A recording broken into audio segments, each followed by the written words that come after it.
Darle entonces observación a la palabra de Dios, capítulo 12, versículo 42. Con todo eso, aún de los gobernantes, muchos creyeron en él, pero a causa de los fariseos no lo confesaban para no ser expulsados de la sinagoga. Porque amaban más la gloria de los hombres que la gloria de Dios. Jesús clamó y dijo: el que cree en mí, no cree en mí, sino en el que me envió. Y el que me ve, ve al que me envió. Amén. En el contexto hemos venido hablando acerca de la incredulidad de los judíos. Vimos que obstinadamente ellos rehusaron y rechazaron creer en Cristo. Una y otra vez nuestro Salvador fue a ellos diciéndoles: crean en mí, crean en mí. Pero una y otra vez ellos endurecieron sus corazones, cerraron sus oídos, cerraron sus ojos y no quisieron aceptarle. Por lo cual Dios les entregó a una dureza de corazón, como vimos lo anunciado por Isaías. Cegó sus ojos, endureció sus corazones, para que no creyeran, para que no se convirtieran, ni Él les sanara. Pero con ese endurecimiento, esa incredulidad de la mayoría de los judíos, Juan menciona un hecho que debemos tener en consideración. Por consiguiente dice: con todo eso, sin embargo, o no obstante, a pesar de la acentuada dureza y el escepticismo, muchos de los gobernantes y dirigentes, príncipes o magistrados, como aparece en otra versión, creyeron en Cristo. Es decir que aún dentro de ellos, dentro de los principales, habían personas que habían creído en el Señor. Recordemos el caso de este hombre con quien Jesús habló en el capítulo 3, ¿recuerdan? Nicodemo. Era uno de los principales. Recordemos también este hombre rico que dispuso la tumba del Señor luego de que fue crucificado. ¿Cómo se llamaba? José de Arimatea. Se trataba de hombres con poder e influencia, hombres reconocidos por la sociedad, quienes secretamente estaban persuadidos de que Jesús era el Cristo.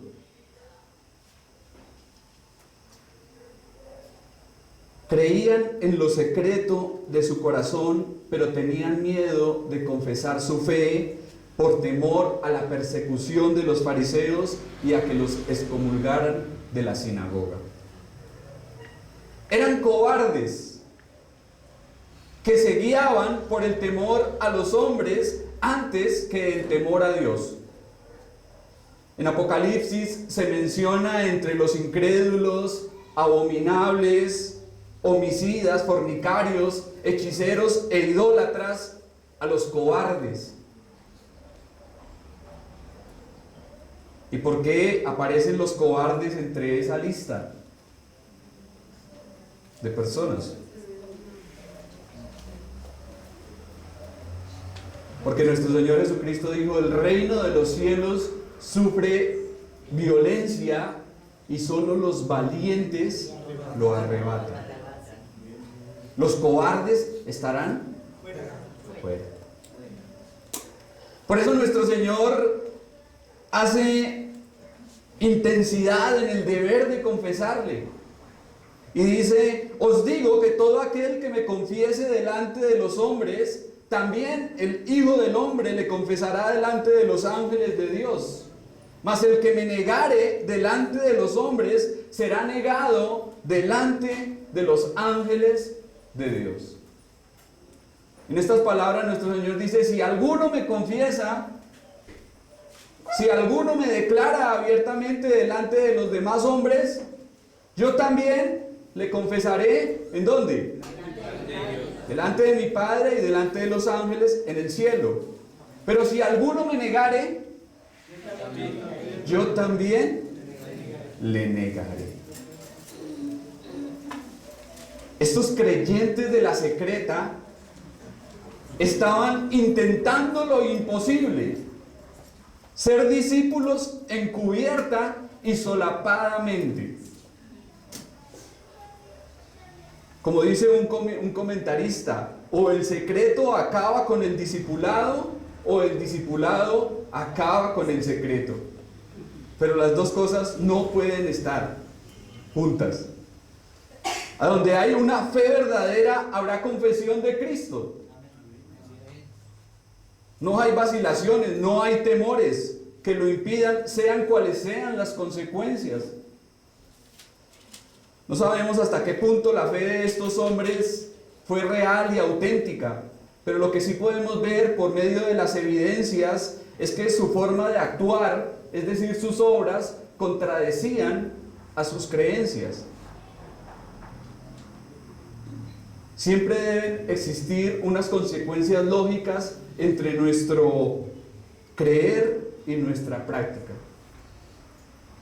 Si profesamos algo, si con la boca decimos creer algo, pero hacemos lo contrario, ¿qué demostramos con esa actitud? Que somos unos hipócritas.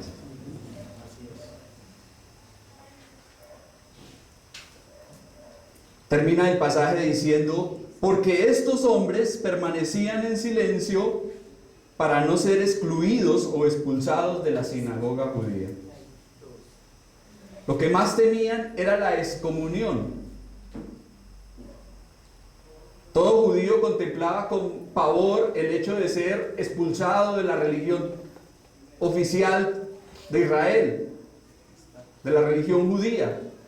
No conocían otra iglesia, no conocían más religión. Entonces, si para ellos se les excomulgaba de la sinagoga judía, prácticamente era como perder el cielo. Pero por confesar a Cristo, la gente, ¿qué debía hacer?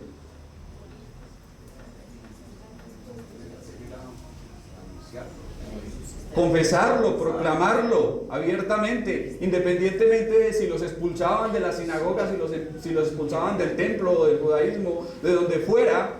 Ellos tenían que hablar de Cristo. Confesar a Cristo abiertamente significa perderlo todo: posición, carrera, autoridad, familia, amigos, costumbres y demás. Les parecía un precio demasiado excesivo que no estaban dispuestos a pagar. ¿Y será que así hay mucha gente en la actualidad? ¿Qué creen ustedes, mis hermanos?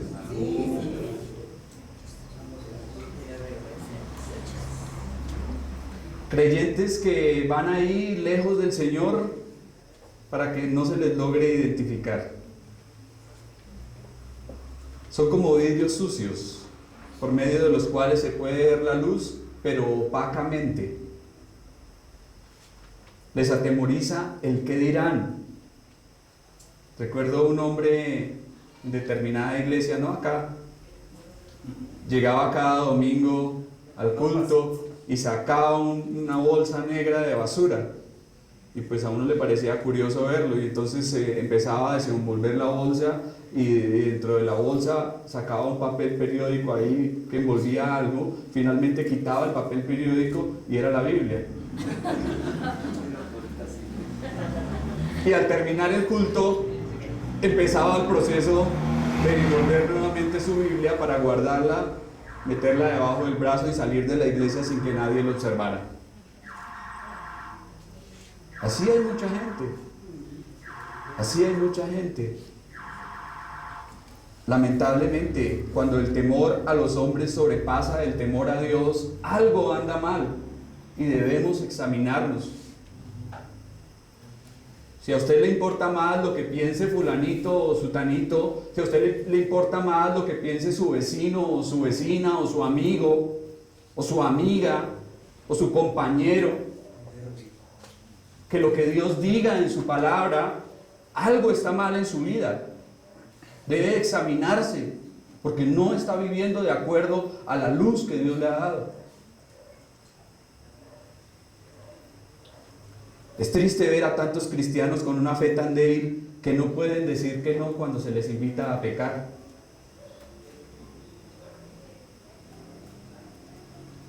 Dudan si en complacer a sus amigos, familiares o en complacer a Cristo.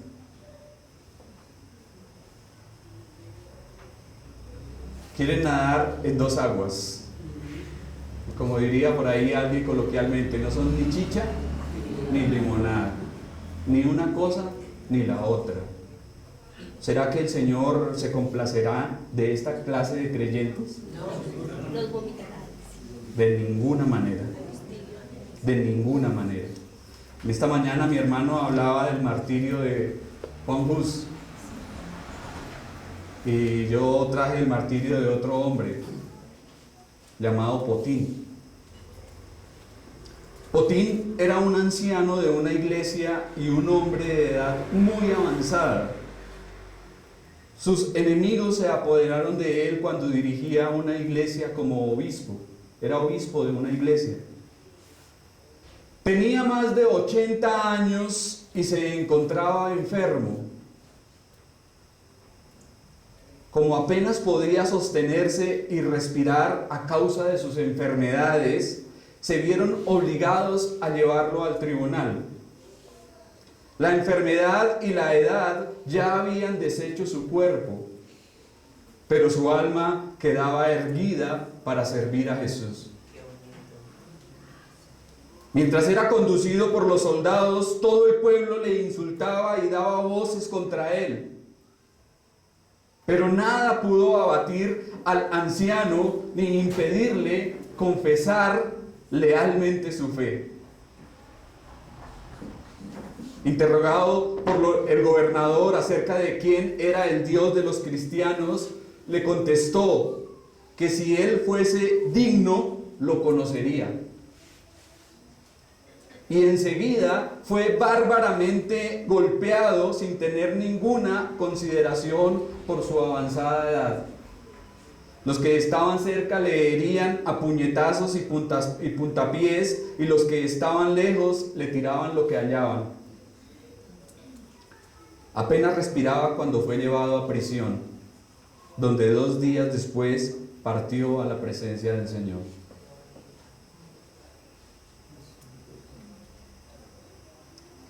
Cantamos: no te dé temor sufrir por Cristo los reproches o el dolor.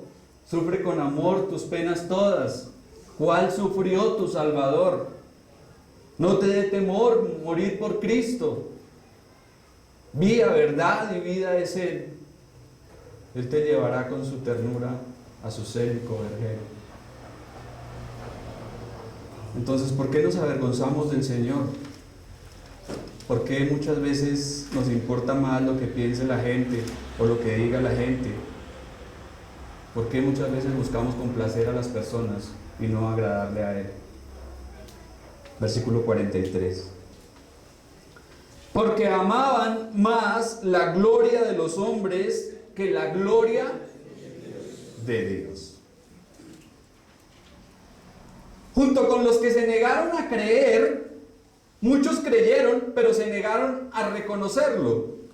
Y esto es igual de malo.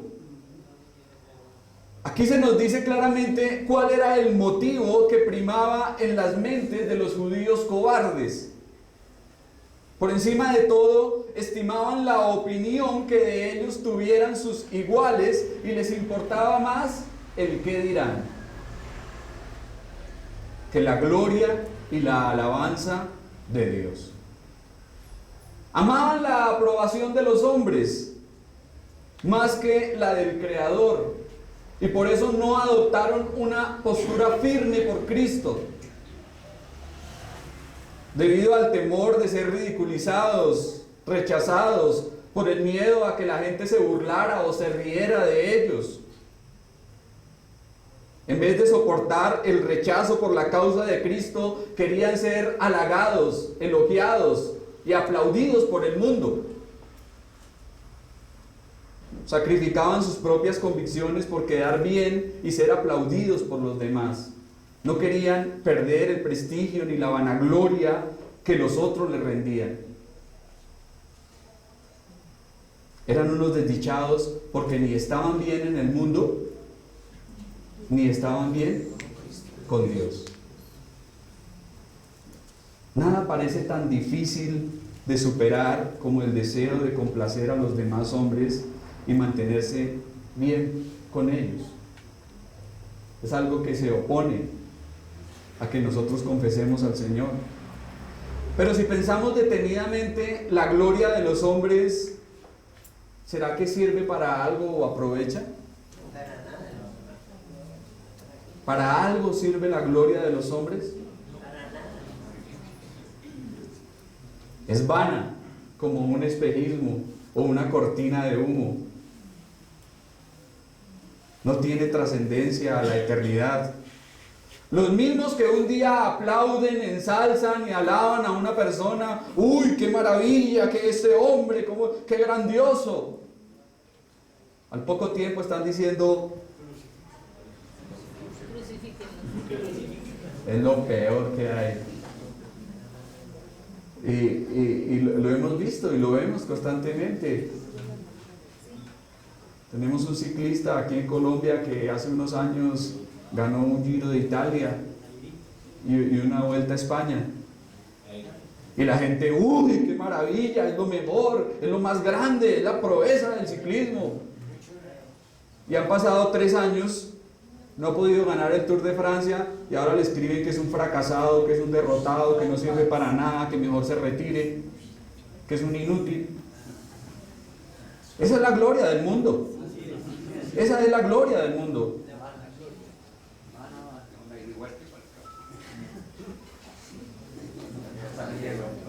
Es una completa necedad tratar de buscar la aprobación y la gloria de los hombres en lugar de buscar la gloria de Dios, ya que la alabanza de otros es inconstante y cambiante, pero la alabanza y la gloria de Dios es para siempre, es eterna, es duradera.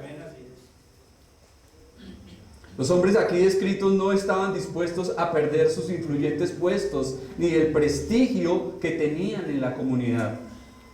Todo el respeto y los aplausos de los hombres, a ellos les gustaba ser reconocidos, que los demás les dijeran, uy, qué bueno que este hombre, este maestro, gran maestro de maestros, y les daba palmadas en la espalda, y a ellos eso les gustaba. Más que la gloria de Dios. Amaban más la gloria de los hombres que la gloria de Dios. Pero ¿a quién es más importante agradar? A Dios. ¿A quién es más importante obedecer? A Dios. El caso de ellos es lamentablemente habitual. Son muchos los que saben que no viven en concordancia a la luz y a las demandas divinas, porque el temor al hombre les frena. No puedo decirle que no a este amigo que me está invitando a estas cosas porque qué pena, no, quedó mal con él. ¿Acaso su amigo va a hacer algo por el bien de su alma? ¿Acaso su amigo le va a salvar del infierno eterno? Temen perder el buen concepto de la sociedad y el juicio favorable de otros hombres y mujeres. Pasan los años incómodos e insatisfechos consigo mismo en lo más íntimo, sabiendo demasiado de Jesús como para estar felices con el mundo y estando tan aferrados al mundo como para disfrutar de su fe en Cristo. Ahora, ya también lo hemos dicho, la gloria de Dios se encuentra especialmente en una persona. ¿Quién es? Cristo es la gloria de Dios. Si alguien viene a Cristo por la fe, ¿qué está haciendo?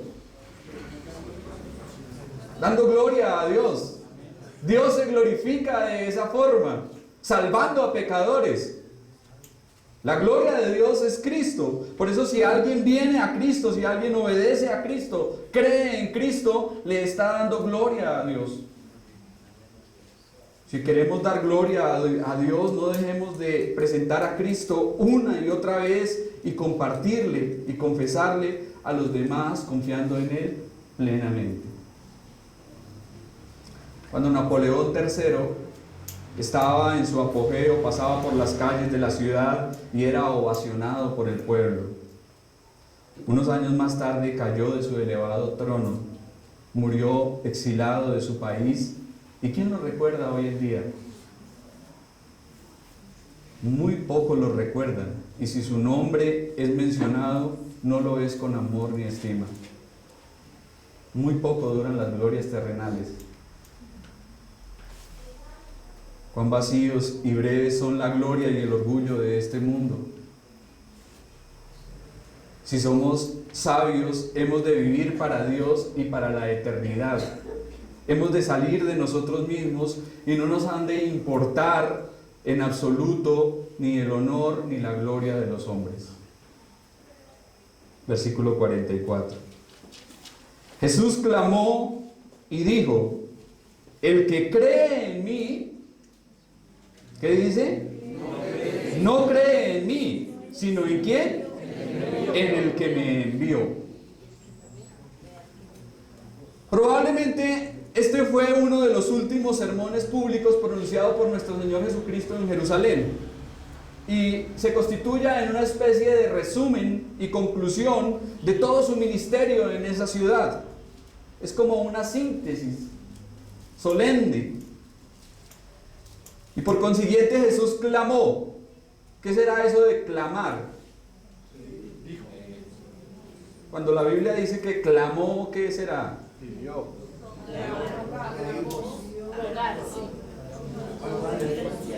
Subir el tono de la voz, casi que gritar. ¿Y para qué clamaba el Señor? Para que le escucharan, obviamente, pero también ¿para qué? Para reunir la atención, para que la gente entendiera lo que iba a decir. El sermón que comienza aquí es una especie de resumen de toda la enseñanza de Cristo a los hebreos. En él se repite la proclamación de su dignidad y oficio, el propósito para el que vino, el peligro de rechazar su testimonio, la certidumbre de un juicio final y el hecho de que su doctrina provenía directamente del Padre. Entonces inicia el Señor diciendo: el que cree en mí, no cree en mí, sino en el que me envió. Nuevamente resalta la gran verdad de su absoluta unidad con el Padre y comunión íntima. Ya en otros contextos el Señor ha dicho: yo y mi Padre, uno somos. Y es como si dijera aquí: el que cree en mí, en realidad no solo cree en mí, sino también en mi Padre que me envió. Es imposible creer en uno sin creer en el otro. Por eso todos esos grupos sectarios que están diciendo creer en Dios, pero que rechazan a su Hijo, no lo están haciendo. No lo están haciendo. Porque creer en Cristo es creer en Dios. Confiar en Él es igual a honrar al Padre. Escuchar a Jesús es escuchar a Dios, y ver a Jesús es verle a Dios. Porque en Jesucristo Dios vino a los hombres y los hombres van a Dios. La humanidad se encuentra con Dios y Dios se encuentra con la humanidad en Él. El Padre y el Hijo no se pueden dividir, son indivisibles. Muchos han tratado de dibujar una gruesa línea de separación entre el Padre y el Hijo. Y dicen: no, es que el Hijo no es Dios, el Hijo es criatura de Dios. Eso es una teología muy defectuosa y errada. No se puede hacer una división entre el Padre y el Hijo, porque son uno, son el mismo. Entonces, conocerle a Cristo es conocer ¿a quién? A Dios. Los que creían en Cristo, de quienes hemos hablado aquí, pero tenían temor de confesarle, con estas palabras del Señor seguramente iban a ser alentados. El Señor les está diciendo: si ustedes creen en mí, no solo creen en mí, creen en mi Padre que me ha enviado, en Dios. Versículo 45. Y el que me ve, ve al que me envió. En este profundo pasaje proclama de manera más clara que el anterior la unidad existente entre el Padre y el Hijo. En determinado sentido, nadie puede ver a Dios porque Dios es espíritu infinito y eterno. Y dice la palabra que a Dios nadie le ha visto jamás.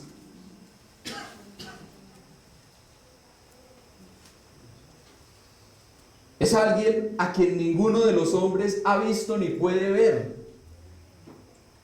Pero Cristo vino al mundo para darnos el conocimiento de Dios. No tanto físicamente, sino moralmente nos ha revelado su carácter. Así que todo el que ha visto a Cristo, ¿ha visto a quién?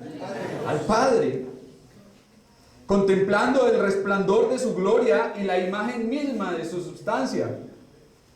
A menudo nos preguntamos: ¿cómo será Dios? No sé, ¿usted tal vez se ha hecho esa pregunta? ¿Usted alguna vez se ha puesto a pensar cómo será Dios? Yo creo que tal vez ha pasado por la cabeza de todos. ¿Cómo será Dios? ¿De qué manera podemos conocerle si no se hace visible? Nuestro Señor ha dicho claramente que quienes le ven a Él, ven al Padre. Porque yo y mi Padre uno somos. Si desea saber quién es Dios y cómo es Dios, entonces ¿qué debe hacer? Creer en Cristo, ver a Cristo, mirarle a Él por la fe, poner los ojos en Jesús, el autor y consumador de la fe. El que me ve no solo me ve a mí, sino que por medio de mí ve al que me envió, porque somos indivisibles, dice el Señor. Más adelante uno de los discípulos, Felipe, le dirá: Señor, muéstranos al Padre.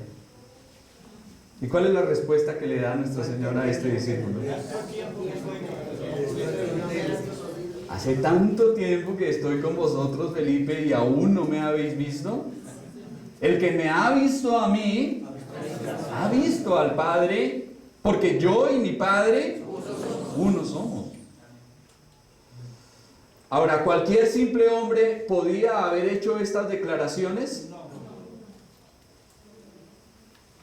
Si lo hubiese hecho Pablo, Abraham, José, Daniel, Ezequiel, Nehemías, Josué, habría sido una blasfemia.